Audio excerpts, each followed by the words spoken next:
Entrepreneurs often learn the hard way through trial and error, guesswork, and costly detours. But what if there was a better route? A business GPS that helps you navigate exactly where you are and where you need to go. Well, let's have ourselves a pocket sized pep talk and explore a framework that not only maps the stages of growth, but help one business owner improve the value of their company tenfold in just 3 years. A Pocket Sized Pep Talk, the podcast that can help energize your business and your life with a quick, inspiring message. Now, here's your host, Rob Jollis. Today's guest, Matthew Pohl, inspired by his father's entrepreneurial spirit, transitioned from a data analytics career to found the ReWild Group after successfully applying the stages of growth methodology. Driven by this success, he established the ReWild Group to share this methodology, authoring 2 book series to guide business leaders. Matt continues his commitment to lifelong learning and sharing insights with other business-minded individuals. Happy to have you with us and welcome to the show, Matt. Thanks, Rob, for having me. You bet. Pleasure to have you here. So let's dive right in. And with you, I want to start with that phrase, organizational rewilding, which I had to practice a few times. How would you describe it? And give me kind of the elevator pitch on that one. Sure. Well, let's start with the word rewilding, which is a scientific term that talks about how an ecosystem can have its health restored when missing elements are reintroduced to that ecosystem. And the most famous example of rewilding is with Yellowstone National Park, where gray wolves which had been absent for over 50 years were reintroduced to the park because that ecosystem was dying because of the overprevalence of elk. And in just a rapid period of time, there was a real this ripple effect that just had an amazing impact on the ecosystem. So that's an example of rewilding in nature. Organizational rewilding is the idea that you can identify the missing elements in the business ecosystem. And by infusing those elements, you have the same remarkable ripple effect on the business. And the result is a more resilient and profitable organization. Okay. And by the way, I love that the wolf example. I'm one of these guys, not really much of a hunter, always used to be kind of upset about some of the hunting that would go on until I met a really good hunter and explained Uh-huh. to me kind of what he was doing and the type of shot he was taking and how respectful he was to the animal, but what he was doing to the herd and the Right. herds around. So it's sort of I had to be re-educated myself in realizing what that meant. So, right off the bat, when you hear reintroducing wolves and obviously reducing the elk Elk herds. population, Yeah, but you yeah. realize that that actually improves many different species, including the elk, who would probably Right. starve. Uh, Right. They were definitely, the herds were healthier, and dozens of other reptiles and wild waterfowl and mammals, even other predators, smaller predators, came back to Yellowstone because the wolf kind of reestablished this natural order within that ecosystem. So yeah, it's really this restoring of the balance. It is nature, right? It is right, wild, right. and there's a wildness to that, which has some maybe unpleasant things to it, but that's just how, the circle of life goes, right? Right. All right. So let's move rewilding into the kind of entrepreneurial or sales space because we've got Sure. salespeople are listening, entrepreneurs are listening. So can someone in sales kind of rewild their approach to becoming more aligned with the businesses that they're supporting or working with? Yeah, so I would say the idea of kind of restoring the natural process, there's definitely some applicability to cells, but I think the real idea here is to understand that there are these stages of growth that provide this roadmap for businesses, entrepreneurs to follow. And then as sales professionals, You can use that both in understanding your own organization, but more powerfully using that framework, that roadmap, to see where the businesses that you're speaking to, that you're interacting with, understanding what's going on within that ecosystem, and basically being able to see where there are common challenges and common misalignments to see where your solution, what you're selling to the market, could provide value to that organization. So I think that's the probably the best applicability there.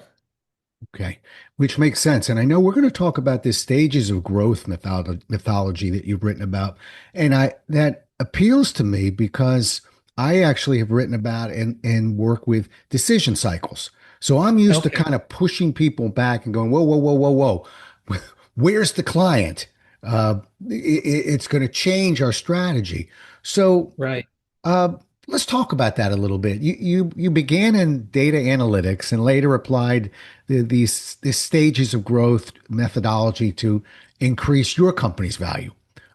What was the biggest mind shift for you as you moved from analytics, I guess we could say, to action? Yeah.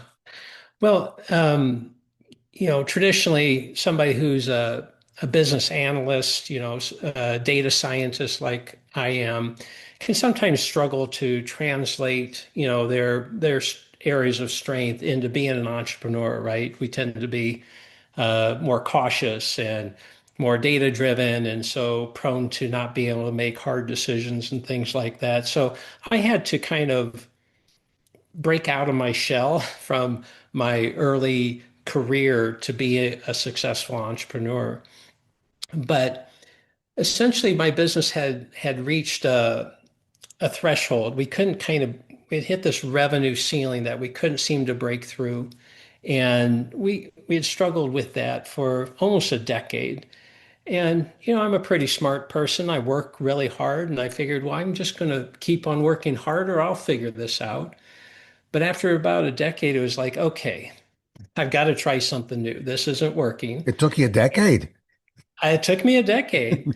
Um, and it was interesting. What really was the kick in the rear was we had a business broker come and value our business. And I say we because my wife and I are business partners. And when we saw the figure, it was just under $1 million, which isn't bad, but you figure 12 years of effort and it's only worth that. It wouldn't cover the education for my four children, and I couldn't retire on that. So that was really the impetus for us to take a different look at our business.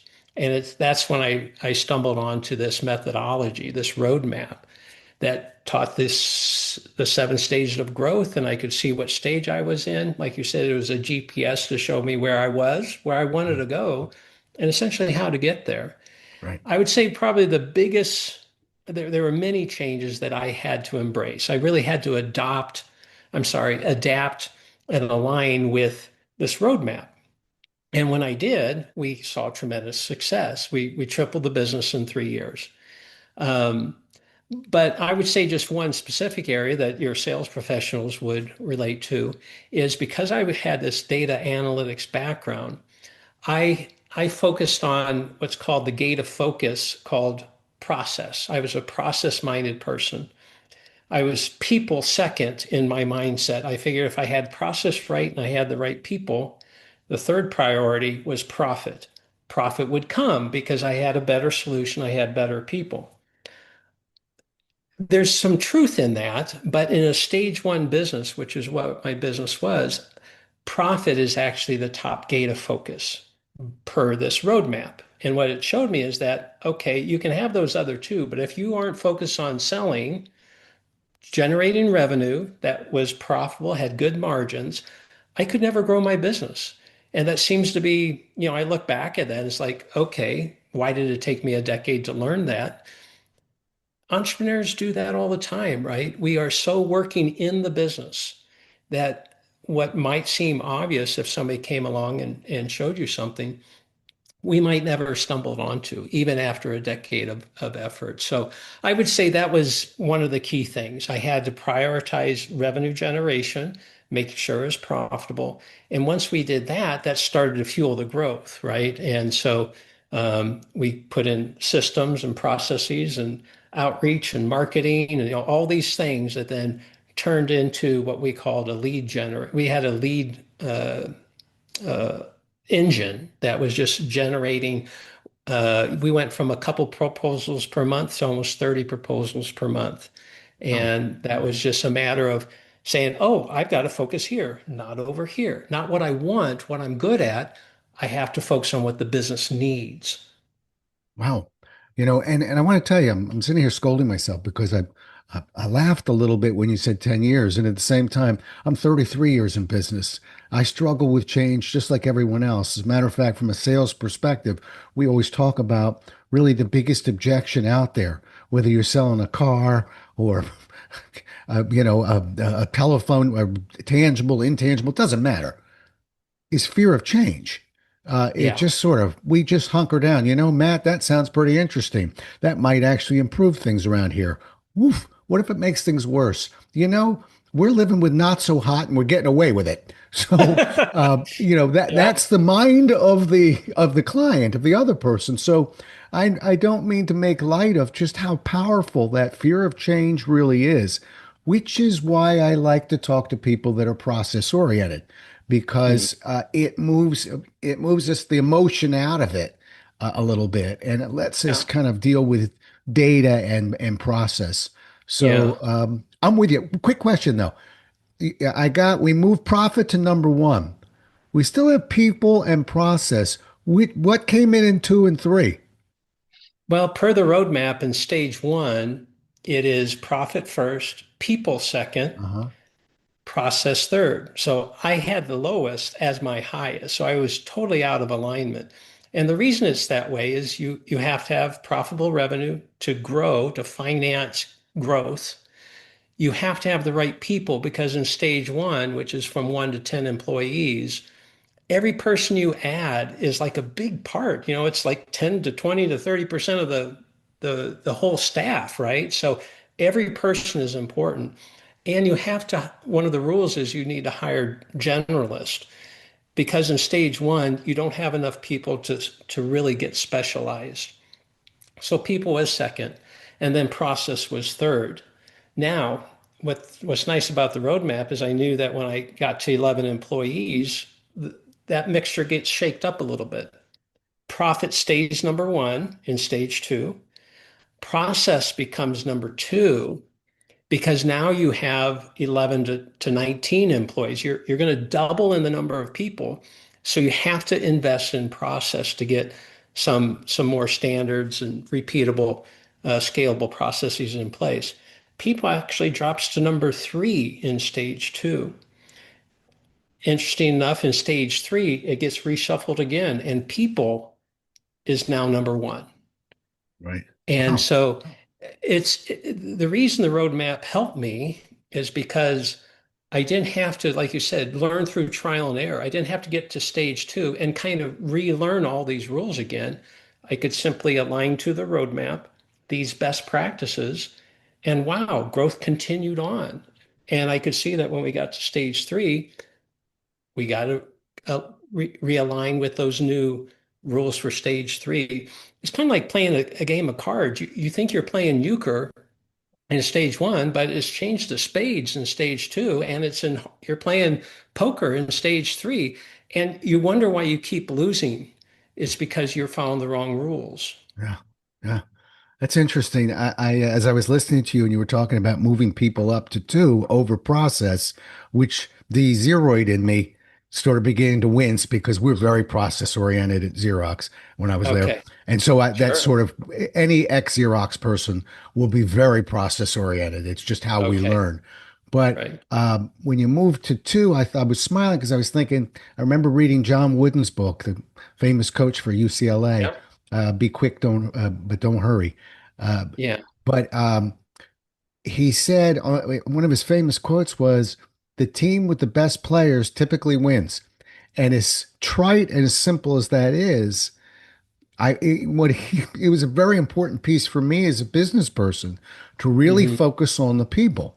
Hmm. You can be a great trainer and coach, but if we don't have the right people in place, we struggle. And yet it begins to shift as you do get the right people in place. So let's get to it. Let's get into Okay. stages of growth here because we're tickling a little bit. But I'm going to put you to your test you here because sometimes when Okay. we go through a process that has multiple stages, it can get a little bit heavy. See if you can kind of lightly walk us through those stages of growth. Okay.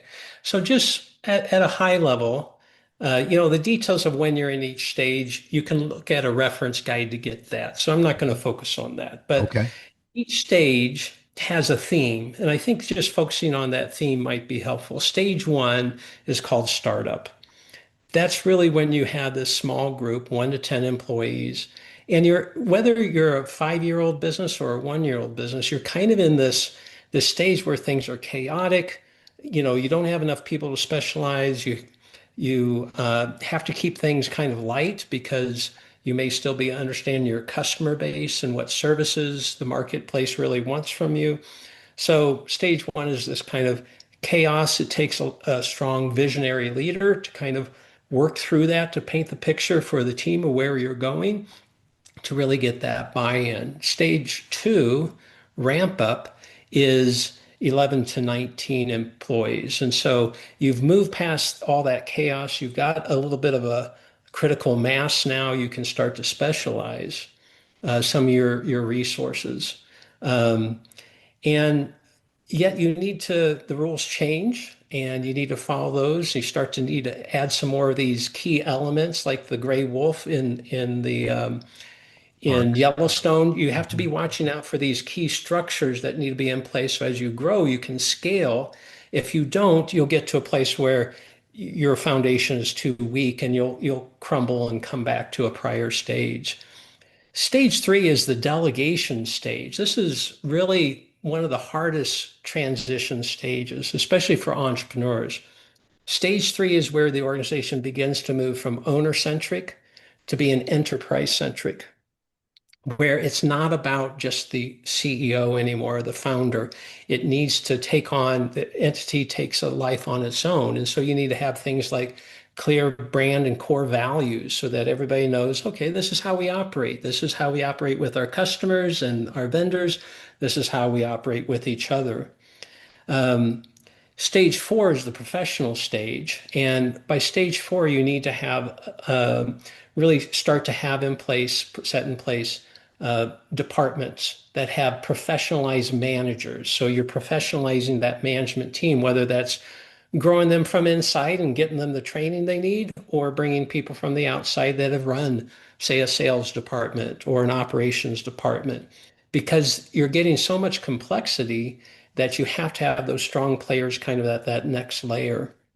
Stage five is integration. So integration stage is where you have these strong departments in stage four, and you're now trying to pull them back into really this operating entity. And not only do you need a management team, but in stage five, you need to start implementing and growing a leadership team that really is working with the CEO to kind of manage the managers who are then managing the staff.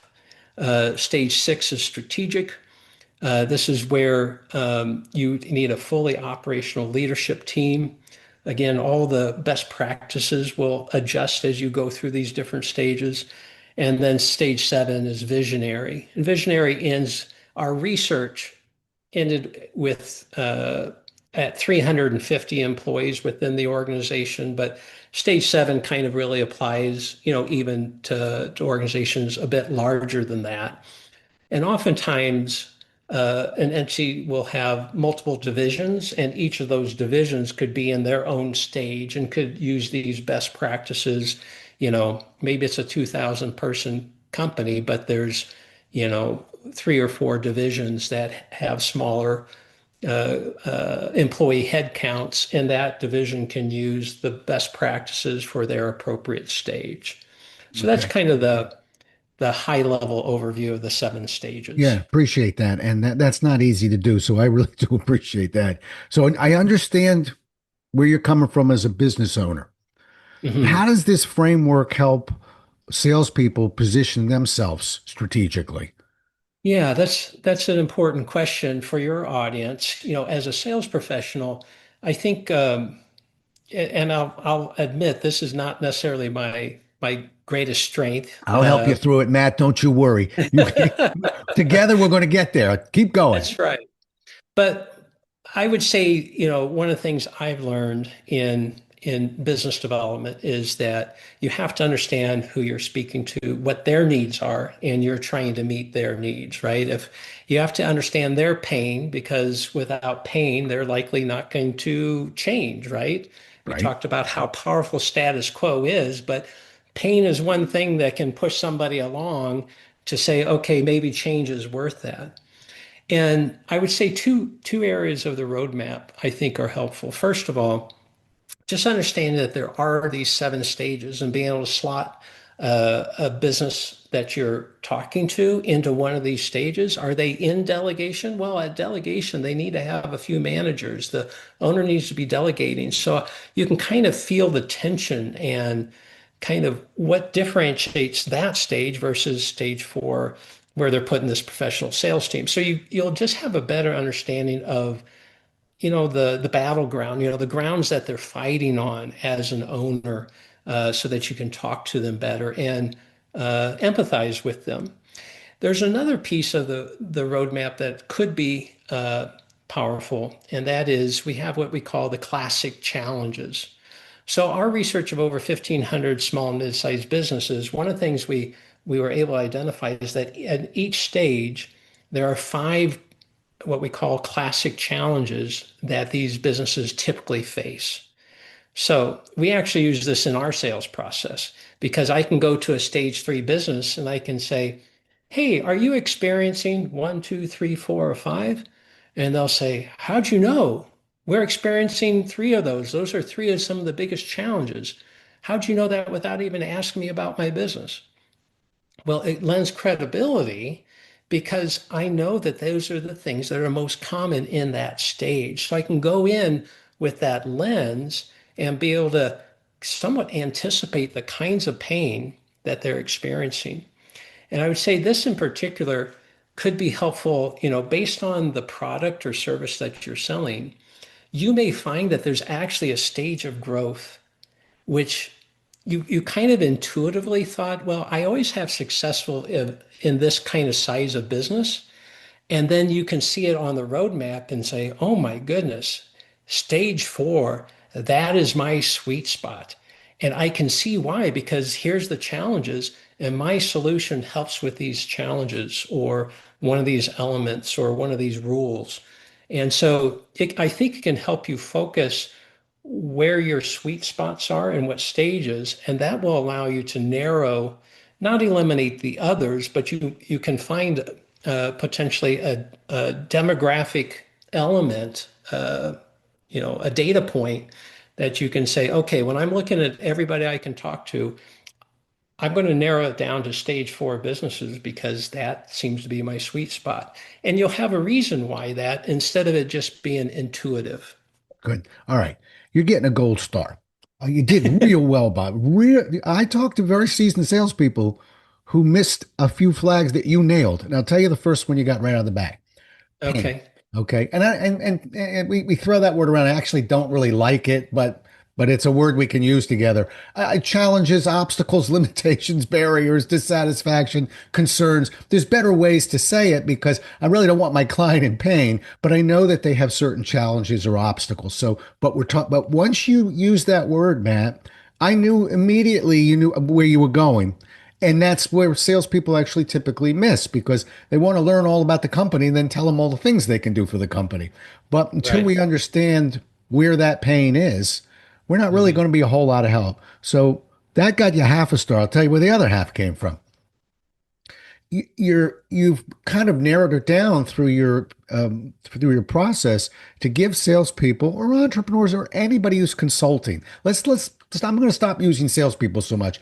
When we consult, we're trying to problem solve. We're trying to help clients. Guess what Right. salespeople are doing? We're problem solving. So Right. I don't want to walk in and go, you look like a guy in pain with this. We'll figure that out together. But to have a head start really helps me. Now I'm going to give you a airbrush it a little bit and add this to it.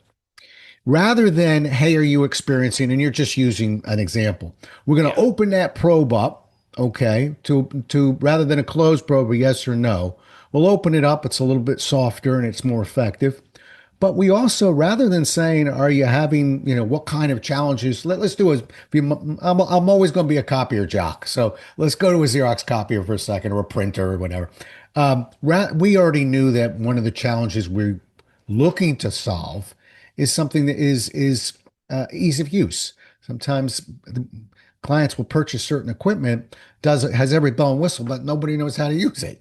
And Right. so it's not a whole lot of help. So if you're a company that's branding yourself on simplicity, then you know where you would like the pain to be. Rather than ask about it, we can go in a little bit softer with, tell me how many people are using the equipment. But you and I both know we're trying to see about that pain of an ease of use. Only one person used to work for Xerox. It was a tech rep. Well, there's not going to be a whole lot of pain there. I don't have to play guess my pain. But Right. when somebody That's says, "Oh, we everybody in the office," good. I've got a head start for 10 minutes from now when we circle back and ask about some of the challenges with all those people trying to use a piece of equipment that's that technically advanced.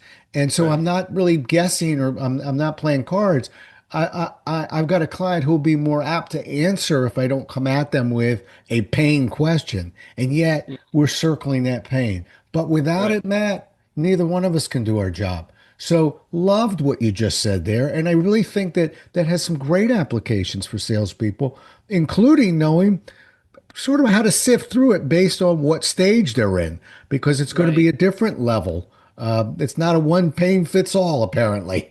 So, Yeah. Yeah. so Exactly. And yeah, and that's all about, right, understand your client and being able to, it's one thing to say, what are your biggest challenges? And another one to kind of have, like you said, even if you're not saying, here's five, pick one of five, it's you're weaving those concepts. Are you having any challenges with turnover? Right? Okay, I know that in stage three, there's turnover as a challenge because oftentimes you don't have clear values. And when you don't have clear values and you've grown, add a lot of people at some point just start, they don't feel like they're part of something that they believe in. So they start leaving. So you might be poking at some of the surface things, but kind of, like you said, on your card, you kind of have, well, okay, this is kind of a symptom of something I think might be there. yeah. All right. We're also going to have to work on your open probes today. All right. Okay. You're a closed probe guy. Um, Okay. That's that's a probably from my analytical side, right? Absolutely. And so you're Yeah. getting my social side that says, we don't want to make it sound like an interrogation, just a conversation. Kind of walk me through the way you're doing this. But believe me, we're getting a lot more out of it. So I'm going to keep an eye on you and your closed probes. But your Okay. questions Very are good. excellent, by the way. Do you have Okay. any Good. examples of where a salesperson might have kind of missed the mark, maybe didn't understand the stages that a company was going through and went perhaps sailing down the wrong alley? I would say the most common thing is to, treat all seven stages. A lot of times, these stages kind of get lumped into small, mid-sized businesses or a term similar to that. And so, when you're looking at your leads that, came through your CRM or whatever, and it's like, okay, I've got 10 people to call. Some are stage two, some are stage seven, but you're going in with just the same approach, trying to sell the same widget, with the same language. That's, I think, where I see a lot of challenges. And, it's just a matter of knowing your audience, and this helps you know your audience better, would be my thought. Okay, good. Now you're a big advocate of lifelong learning. Right. Give me one or two principles from the startup stage that you think every salesperson or entrepreneur, regardless of the company size, should at least think about or apply now. Not making this Well, easy for you, am I? yeah, no, you aren't. You're talk At about closing. No, the least they're open questions. Go ahead. Sorry, I won't they cut are in on open you again. questions. I would say in stage one, just to understand what's going on in stage one, first of all, it's still an owner-centric organization. And so there's a lot. lot on an owner's plate. There's also a lot of chaos. There's a lot of things that they don't know how they're going to be doing it the long term. They're just kind of getting through it. And that's okay. That's just kind of the nature of stage one. But understanding that, I think, can help any person approaching that organization to understand that, this is the stage one's harder to sell to, I would say, than stage two, in part because of that chaos, right? There's so much on the owner's plate. Now, it still might be a good opportunity for you, but just understanding that this is one of dozens of things that the CEO has on their plate may require you to adjust how you go through that process, whether how you approach them, whether it's via email, in person, you know, how quickly you set up the next appointment with them. Do you get it on, during that call? Probably. So, because if you don't get it now, you might not get them back on the phone for quite a while. So, I think those are just some realities of stage one that you have to be aware with. Stage two is a little bit better because you've got more bodies. There should be a little bit less chaos. And maybe a little bit more of the business is looking a little bit more forward, so they can be planning a little bit more. You can have maybe more of a rational conversation about how this will help them, and they might be able to embrace that and engage on that a little bit more. So I'm not sure if I answered your I question think you or not. did. I think you did. And what I got out of that also was it's interesting to me because, again, I'm a sales guy, and sometimes I'm a bit of a pit bull, and I got to pull back just a little bit. There is a term I've always been fond of called a TBA, a trusted business advisor. You don't Okay, want to be yeah, a vendor. Vendor is like a five-letter word, four-letter word. It's not yeah, a good word. Vendor right. means, yeah, listen, I have no relationship with you, Matt. For right now, you seem to have the best price in town, and so we'll buy from you. But if somebody comes up here and offers it to us cheaper or throws in some other value add, we'll get rid of you in a heartbeat. And when you look at us and go, "What happened?" We'll go, "What do you mean? What happened? You're a vendor." So Right. bad word. We don't want to be a vendor. So maybe, and you tell me if I got this right, maybe one of the lessons I just pulled from what you said was in that early stage, that first stage, maybe this isn't the time to necessarily push product. This is the time to establish yourself as a trusted business advisor, meaning I'm a resource. Maybe there's things we can do for companies that require very little effort, quite frankly, but they're Mhm. supportive in nature. And sometimes that's as an entrepreneur, that's always been one of my strategies of, gee, I'd love to sell everybody who crosses my path. But sometimes I can just add value and begin to get on that radar screen. And as they move through more stages, then there's an old proverb that says, when its time has arrived, the prey comes to the hunter. And so maybe that we begin to draw clients that way. That's what I pulled from what you said, at least early stage. Yeah, I think that that could be true. In addition to the ReWild group, Yeah, I own a portfolio of businesses, and one is a stage one. And again, at that stage, there's a lot of chaos. And if you can come alongside that company, in some cases, all they want is a vendor, using your terminology, because they need to keep it simple and transaction based. They don't have time for the relationship. But at the same time, there's so much chaos and needs, and they don't have enough people necessarily to go and do the deep research to find a trusted partner kind of a thing. That if you can differentiate yourself that way, whether that's pointing to another vendor that can help them with a situation they need some assistance, they just don't know where they turn.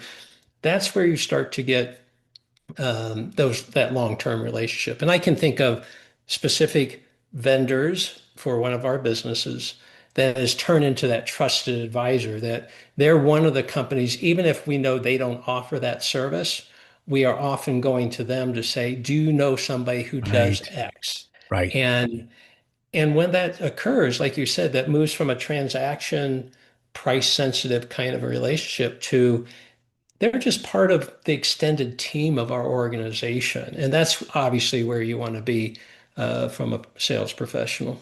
Right. Well, you just articulated what a TBA is. It is that person that says, we don't even offer that. but let me make a few calls because I know the space and see what huh.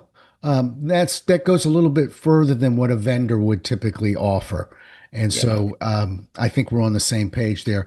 Talk to me about some of the resources that you have. Okay. Normally I'm interviewing authors. You have it's a guide. Tell me because if somebody wants to, we're going to get in a moment how to get a hold of Matt. But tell me Okay. how they get a hold of your materials. Can I get that on Amazon? Yeah, so our website, rewildgroup.com, is a great place to start. We have tons of resources. Many of them are free, including about a dozen different assessments to learn about your business. So that's a great resource. But we have two book series on Amazon. One is the Stage of Growth series. And so it takes each of those seven stages. There's a book for each of those stages. And so it might be helpful for, this audience if they know there's kind of a stage or two that they tend to have success in selling to, pick up that book or two. They're written so that you can read it in an hour. So this isn't a huge investment of time even, but you'll get a flavor for that businesses that are in that stage. And I think that will really arm you with some insights, and I think you'll pick up some nuggets that will help you with your specific solution to see if it's right or not. You'll get some insights there. So I would say that's probably the best place to start. We have also uh, another series called The Elements of an Exceptional Business. Our mission for the Rewild Group is to multiply the number of exceptional businesses globally. We think that business, well, first of all, that work is an important part of the human experience, that work and what we do as an occupation has a tremendous impact on us as individuals and humans. And so because that's such a big part of our lives, that if we can have businesses that are more exceptional, that are better, that are great places to work, where people feel empowered, where they're growing, um, and that are successful, that provide profitable, returns to the owners, that creates a situation where those individuals return from that place of employment to their homes a better version of themselves. Hmm. And when they do that, that impacts their family, that impacts the communities, and that really impacts our nation. And so that's really our mission, is to grow exceptional businesses. Um, and this book series, The Elements of an Exceptional Business, are these 11 elements, kind of like 11 gray wolves or special ingredients, if you would, that you can sprinkle into an environment that really form these, what we call enduring structures on which you build a business. So they are things like having a strong business model. So you've architected your business in a way that is profitable and resilient. It could be a one-to-one process where you have these um, regularly occurring interactions that build trust between people in a supervisory role and the people that report to them. And it creates this really powerful dynamic within an organization that helps with employee retention, growth of the individuals, engagement goes out of the roof, just skyrockets. So these are these elements that we have that can be infused into an organization. So those are the two book series that are available on Amazon. Okay, and give me the website again. ReWildGroup.com. Got it. Okay. And if somebody wants to get a hold of you, do they go through the website or should they track you down on LinkedIn? How do they do that? Yeah, either way, LinkedIn is great. It's just I won't give you it, but you can find me, Matthew Pohl, at the Rewild Group in Colorado, and you'll find me there. And I'm active on there. So if you send me a message, I'll get back to you. But also just going to our website, there's a contact page. You submit that to our support team, ask for me, and they'll forward that over to me. Okay. And when you're looking them up on LinkedIn, just so you know, that Pohl is Pohl, just like it Right? sounds. German, yeah, it's German, Pohl. So Okay. All right. Well, listen, I appreciate it. You're a little bit different of a guest that we typically have on the show, and yet I had faith in you, Matt Pohl. Okay. And you didn't let me down because I think what I appreciate is you gave just enough there so we could work together a little bit and make sure that we were kind of in our space here, which you did a beautiful job. I think one of the most important points was just trying to figure out where those clients are and strategically, aligning. I wish more in sales would do that. We still have some scripts out there we've got to bury. So, but we're working on it, one script at a time. Anyway, All right. listen, wonderful having you on the show. Really great opportunity. Did a wonderful job. Thank you. Thanks, Rob. Appreciate you having me on. You bet. Well, we'll do it again as well as we can next time, everybody. Until then, stay safe. Thanks so much for listening. If you enjoyed today's show, please rate and recommend it on iTunes, Outcast, or wherever you get your podcasts. You can also get more information on this show and Rob at jollis.com.